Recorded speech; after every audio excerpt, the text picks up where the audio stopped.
Boa tarde a todos. Que o nosso divino amigo Jesus nos abençoe na tarde de hoje e que ao nos retirarmos daqui tenhamos satisfeitas as nossas necessidades primeiras, que são aquelas que nos trouxeram aqui hoje. Nosso tema vai dar até quase que uma continuidade com o que a nossa irmã leu. Mas, então, levantou-se um doutor da lei para questionar Jesus e lhe pergunta, e para o tentar também: Mestre, o que eu devo fazer para herdar a vida eterna? Jesus responde-lhe: o que está escrito na lei? O que lês quando lês a lei? Ele disse: amarás o Senhor teu Deus de todo o teu coração, com todo o teu amor, com toda a tua alma, e ao próximo como a ti mesmo. Jesus volta-se para ele e lhe diz: respondeste bem, faça isso e viverás. Mas, para tentar mais um pouquinho Jesus, para provocar mais um pouquinho o mestre, ele volta-se para Jesus, o doutor da lei, e pergunta: mas quem é o meu próximo? Aí Jesus, com toda a sua sabedoria, a sua paciência, né, volta-se para aquela criatura e inicia o seu esclarecimento. Descia de Jerusalém para Jericó um homem que era mercador. Em meio à estrada, ele foi assaltado. E os assaltantes bateram nele, machucaram ele, o derrubaram no chão e levaram tudo que aquele homem possuía. Passa por ali um sacerdote e desvia-se dele e vai embora. Passa por ali um levita que também age da mesma forma que o sacerdote. Porém, mais tarde, passa por ali um samaritano. E ele se detém na estrada e vai ver o que tinha acontecido com aquele homem. Vê que ele está ferido, que ele está sangrando e que ele está desacordado ainda. E dá-lhe água, passa-lhe unguento nos machucados, e o acorda, o coloca em seu animal e o leva embora. Passa pela estrada e chega numa hospedaria. Ali na hospedaria, ele coloca aquele homem hospedado e no dia seguinte, antes dele ir embora, ele vai e diz ao dono da hospedaria: olha, aqui eu te deixo 10 moedas para que os gastos que você terá com este homem. Se precisardes mais, quando eu voltar, eu vou passar por aqui. E aí eu lhe pagarei o restante. E ele seguiu a sua viagem. E o homem se recuperou. E aí Jesus volta-se para o doutor da lei e pergunta: Quem daqueles três, entre o levita, o sacerdote e o samaritano, foi o próximo daquele homem? Aí ele responde: foi o samaritano. E Jesus ali se refere ao samaritano porque o povo de Samaria era na época tido como gente má, gente de má fama, gente que não valia nada. Então, ninguém gostava, principalmente os judeus. Mas ali Jesus usa o exemplo do samaritano para mostrar para aquele doutor da lei que o samaritano era alguém que tinha um coração muito melhor do que o levita e que o próprio sacerdote. Principalmente o sacerdote, que deveria ter socorrido aquele homem e não o fez. Então nós vamos ver nessa parábola do mestre, que é bastante alegórica, que tem bastante simbolismos. Aliás, todas as suas parábolas, os seus ensinamentos são simbólicos para ensinar as pessoas daquela época como deveriam se portar. Então Jesus usa histórias ali relativas ao cotidiano deles, à vida que eles viviam, para ver se essas pessoas aprendiam, gravavam e vivenciassem tudo aquilo que ele estava ensinando. Então, nessa parábola do samaritano, ele vem mostrar o que é a verdadeira caridade. A verdadeira caridade não escolhe quem nós devemos ajudar. Não, eu vou ajudar fulano porque fulano é meu amigo. Aquele lá é meu inimigo, eu não vou ajudar. Ou então eu não vou com a cara dele, eu não vou ajudá-lo. Não é assim. Porque se assim o fosse, aquele homem samaritano não teria socorrido o outro. Porque como ele era tido como uma pessoa de má vida, ele iria se afastar. Ele não iria nem se aproximar daquele homem. Então nós vamos ver que a caridade, ela é ampla, ela é irrestrita. Nós temos que fazer a caridade independentemente para quem a gente vai fazer. Nós temos que sair de dentro de nós, do nosso egoísmo, e irmos em direção àquela pessoa que está pedindo ajuda. Mesmo que não esteja, mas que a gente sabe que ela necessita de um socorro. E qualquer que seja esse socorro, vamos socorrê-la. Se é um problema financeiro, o que a gente puder fazer por ela, vamos fazer. Se ela está passando fome, passando necessidade, vamos auxiliá-la. Se ela é uma pessoa que está doente, vamos visitá-la. Vamos ajudá-la a tomar um banho, a servir-lhe uma sopa. Isso é caridade, gente. Nós fazemos sem que ninguém nos peça. Porque o homem que o samaritano socorreu, ele estava desacordado. Ele não teve condições de pedir ajuda nem para o levita, nem para o sacerdote e nem para o samaritano. Só que os dois primeiros, não se tocaram amorosamente por aquela criatura. Mas o samaritano tinha um bom coração. O samaritano fez a parte dele, ajudou aquele homem. E vejam bem, ele gastou com o homem, pagou ali a diária, a noite, a pernoite, o alimento, tudo que ele comeu, né? Tudo que foi usado para ele, ele pagou ao salajadeiro, lá, ao hospedeiro, e ainda disse a ele, deixando um dinheiro a mais, mas se precisasse de mais pagamento, quando ele retornasse, ele pagaria o resto. Então vejam o desprendimento dessa criatura. Ela não quis saber se ela tinha dinheiro ou se ela não tinha dinheiro para ajudar. Ela ajudou. Essa criatura ajudou o outro sem cobrar. Mas agora depois ele vai ter que me pagar, né? Quem sabe, né? Será que ele vai me pagar? Não, ele não se preocupou com isso. Ele ajudou. Ele fez a caridade sem pedir absolutamente nada em troca. E é assim que nós devemos agir com relação ao nosso próximo. Porque nós temos um grave defeito de querermos apenas ajudar aqueles que são da nossa família. Né? Nossa família consanguínea. Eu faço tudo pelos meus filhos. Eu faço tudo pelos meus sobrinhos, pelos meus irmãos, faço tudo. Mas nós nos esquecemos que toda a humanidade é irmã. Nós somos uns irmãos dos outros.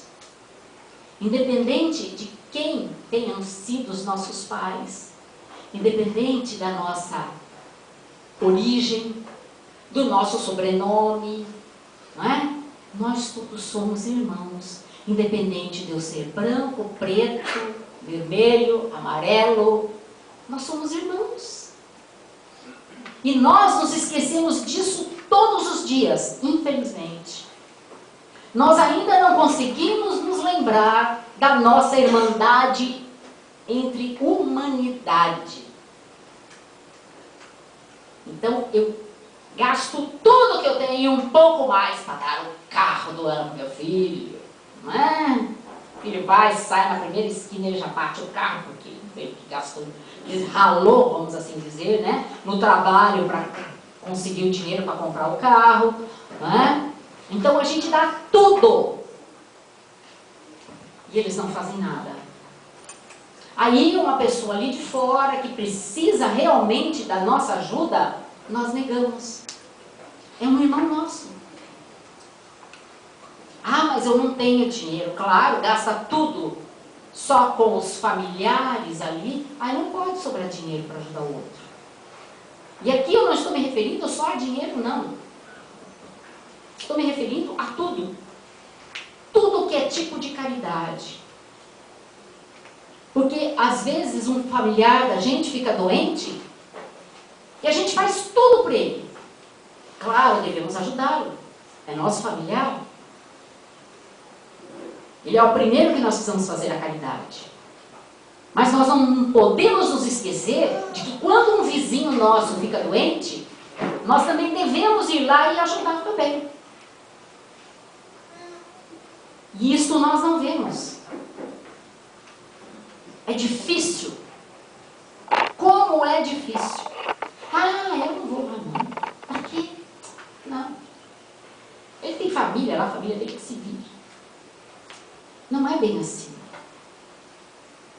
Não é bem assim. Esse nosso planeta poderia ser muito melhor, essa nossa convivência aqui, entre irmãos aqui no Brasil, entre irmãos da América do Sul, América do Norte, na Europa, enfim, em todo o nosso planeta Terra, se nós procurássemos ser solidários uns com os outros. A solidariedade é algo maravilhoso, mas nós deixamos de ser solidários. E nos fala Raul Teixeira, palestrante espírita de renome internacional, que quem não é solidário torna-se solitário. Por que que hoje, na atualidade, nós vemos pessoas tão desequilibradas, buscando ajuda de toda ordem nas casas espíritas, em demais religiões? Por quê? O que é isso? É falta de solidariedade dentro dessa pessoa para com o próximo. É falta de amor para com o próximo. É falta de religiosidade. Porque ter uma religião não significa que eu seja uma pessoa que tenha religiosidade. Eu tenho uma religião porque convencionou-se na sociedade que a gente tem que ter uma religião. Então eu sou católico, mas não sou praticante. Eu sou espírita, mas não sou praticante. Sou evangélico, mas não sou praticante. Não. Nós temos que praticar. Agora, esse praticar, necessariamente, não nos impõe que nós devamos estar lá 24 horas do dia, dentro da igreja, rezando. Não, não implica isso. Eu tenho que ter religiosidade no meu círculo de convivência. E onde é o meu primeiro círculo de convivência? É na minha família, depois é no meu trabalho, é na rua, é no meu relacionamento de amizade.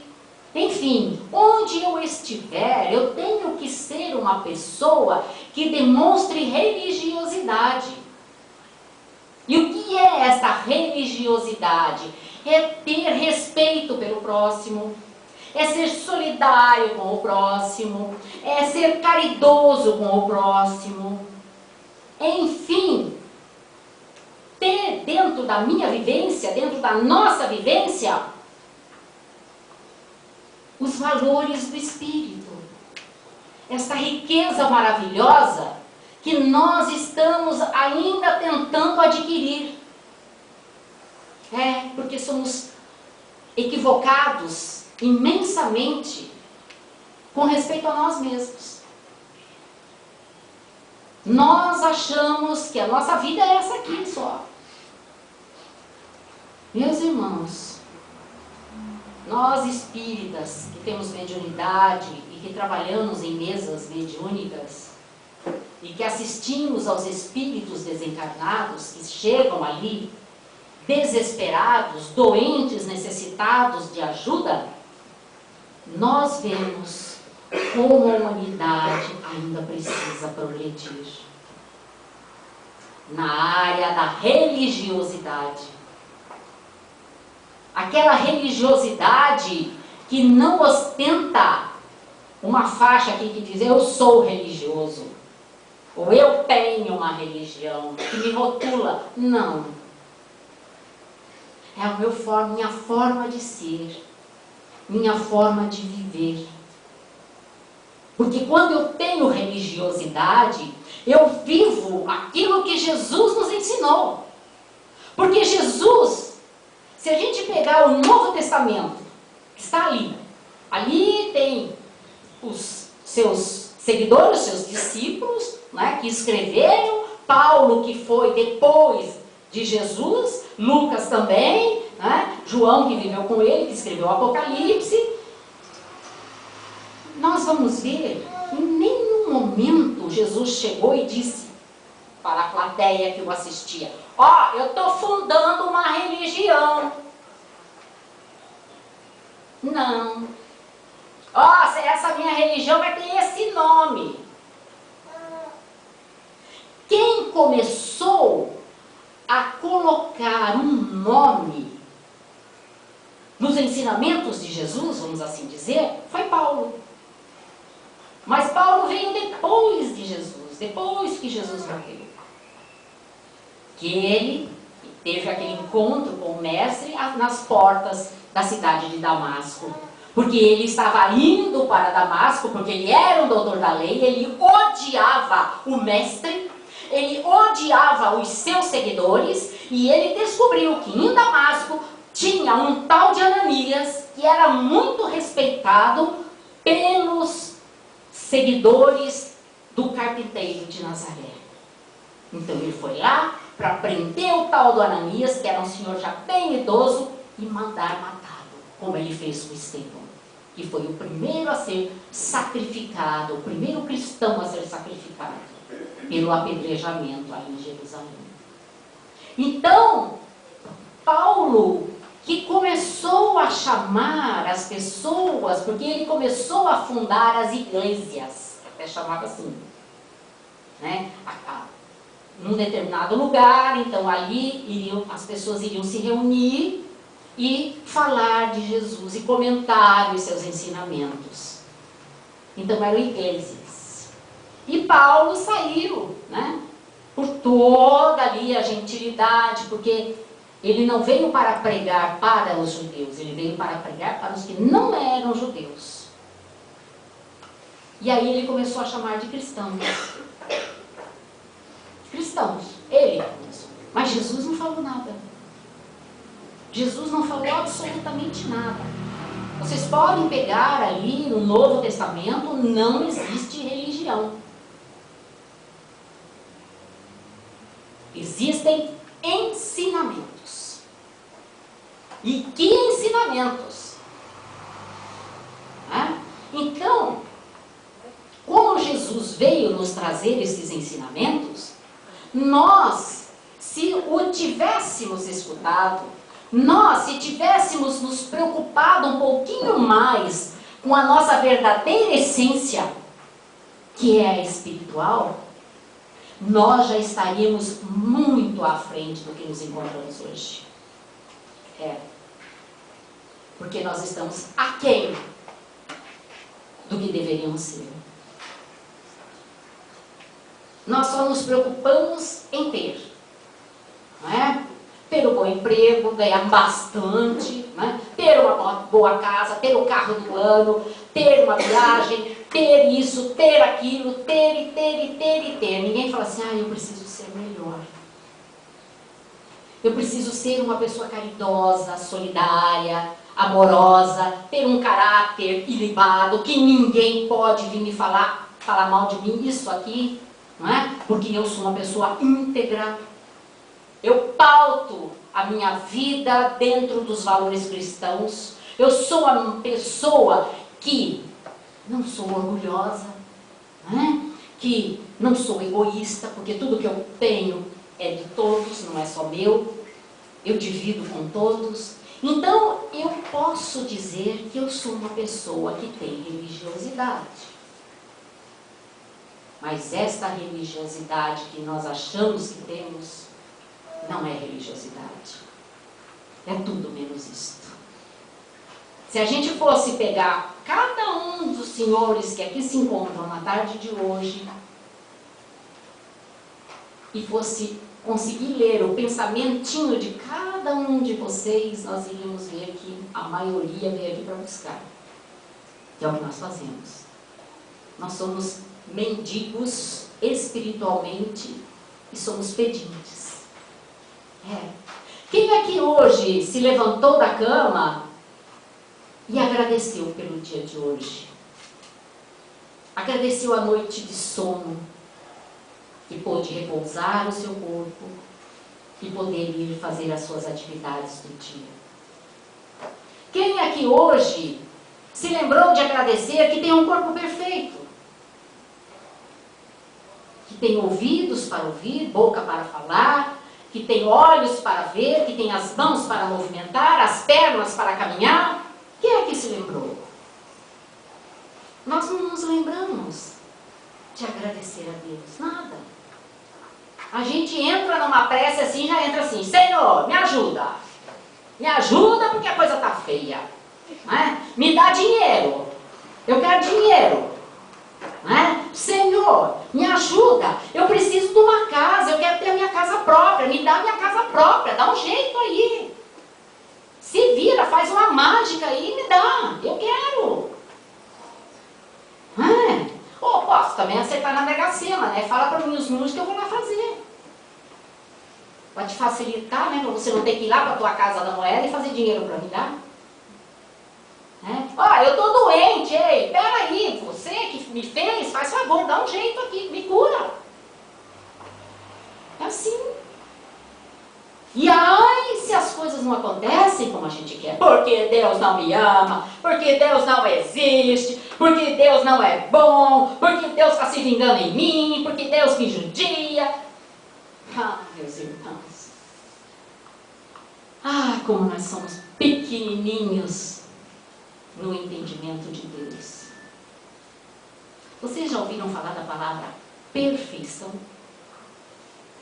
A gente não entende bem ainda. Mas nós temos uma palavra para nós aqui ainda, né? Diante da nossa pequenez de entendimento, que Deus é perfeição absoluta. Perfeição absoluta. Vejam bem. Então, com essa perfeição absoluta, nós vamos entender que Deus, tudo que Ele faz é perfeito, absolutamente perfeito. Se eu estou doente, Ele permitiu, porque tem um bom motivo. Ele está querendo me passar uma mensagem que eu ainda não entendi. Se eu estou com um problema financeiro, é porque eu estou precisando passar por isso, porque eu estou precisando aprender a dar valor ao meu trabalho, à minha família, né? E aprender a dividir aquilo que eu ganho. Porque nós ganhamos e queremos só para nós.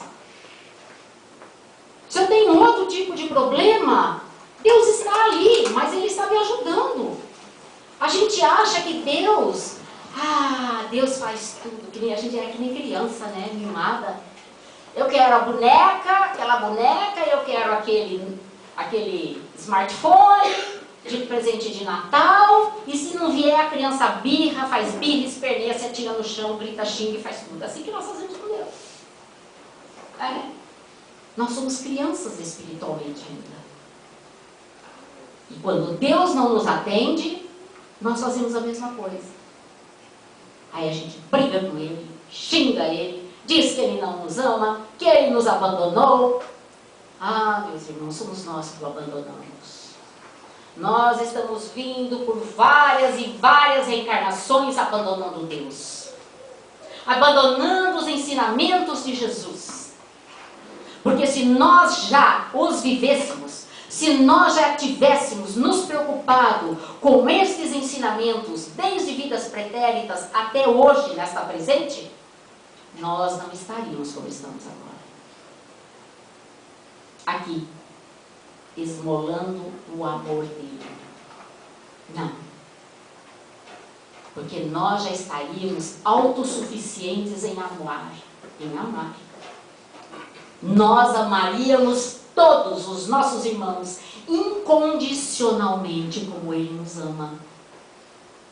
Vocês já pararam para pensar que Deus faz chover sobre os justos e os injustos? Ele não fala assim, ó, vai cair chuva só aqui para esse povinho aqui, para essa turminha aqui que é boazinha. O sol nasce todos os dias para todos nós. Para os perfeitos, para os imperfeitos, para os bons, para os maus. O sol nasce. Nós temos uma coisa que nos mantém vivos.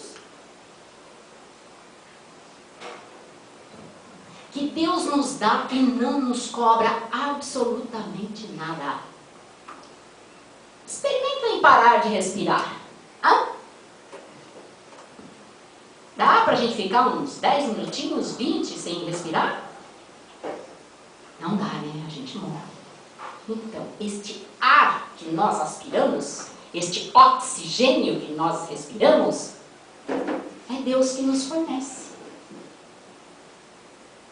Vejam bem, Ele não só nos criou, mas Ele proporcionou meios de nos mantermos vivos aqui. Só com a respiração. Porque se a gente não respirar, a gente morre. Então Ele nos dá o ar. Se o ar não está tão puro, é por culpa nossa, né? Poluído por culpa nossa. Mas o ar que Deus nos dá todos os dias é um ar puro. Livre de qualquer contaminação. Então vejam bem que nós precisamos tomar uma nova rota na nossa vida. Não fazer como o levita e o sacerdote, nos desviando das oportunidades de fazer a caridade, das oportunidades de sermos solidários com os nossos irmãos, nas oportunidades de perdoarmos, de sermos condescendentes, de sermos benevolentes, enfim, de termos essas virtudes maravilhosas nas nossas ações cotidianas. Se nós começarmos a fazer isto, nós vamos ser felizes, muito felizes. Nós vamos encontrar a paz. Vejam bem o que Jesus respondeu para o sacerdote que o questionou sobre ele herdar a vida eterna. O sacerdote respondeu tudo aquilo, dizendo, que ele tinha lido, que deveria amar a Deus e ao próximo, tudo. E Jesus disse para ele, respondeste bem, faça isso e viverás. Vejam bem, está ali a resposta para todos nós, mas a gente não percebe. Faça isso e viverás. Porque enquanto nós não estamos perdoando, fazendo a caridade, tendo amor ao próximo, sendo benevolentes, enfim, aplicando essas virtudes em nossa vida, olha gente, nós estamos mortos. Mortos para a vida. Já morremos e não sabemos. Vejam bem. Jesus disse lá, faça isso e viverás.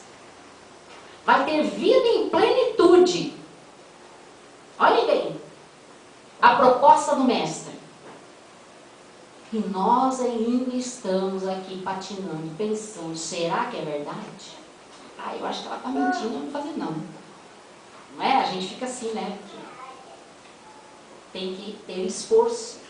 Não é? Por exemplo, os trabalhadores desta casa aqui hoje à tarde poderiam estar em casa, tirando uma cesta, né? Depois do almoço, a siesta. Dormindo, eu também. Mas a gente está aqui trabalhando.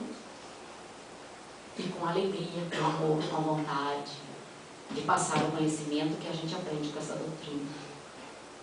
Meus irmãos, amigos aqui presentes, lembre-se disso. Faça isso e viverás. Só isso que Jesus disse.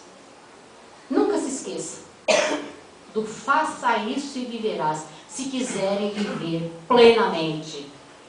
Porque a gente só vive plenamente quando a gente faz o bem ao próximo. Quando a gente pratica a caridade, quando a gente ama, quando a gente perdoa, compreende, aceita, enfim, vive de forma que seja tal qual o que Jesus nos ensinou. Vamos procurar fazer isso. Vamos começar agora, não vamos deixar para amanhã, segunda-feira, porque regime de dieta, assim, a gente também faz isso, né? Segunda-feira eu começo. Mas qual segunda-feira? A gente nunca fala qual, né? Vamos começar já. Fazer essa dieta de reconstrução de nós mesmos. Vamos nos reconstruir dentro do amor de Deus. Nos tornando melhores cada dia mais. É esta a nossa busca. É esta a nossa razão de estarmos aqui reencarnados. Não tem mais nada. Nós não estamos aqui para sermos lindos, maravilhosos, para termos dinheiro, para termos isso, aquilo, aquilo. Nós estamos aqui para sermos. Nunca se esqueçam disso. Para sermos. Muita paz a todos. Que o nosso Mestre Jesus abençoe a todos. Que assim seja. Que abençoe.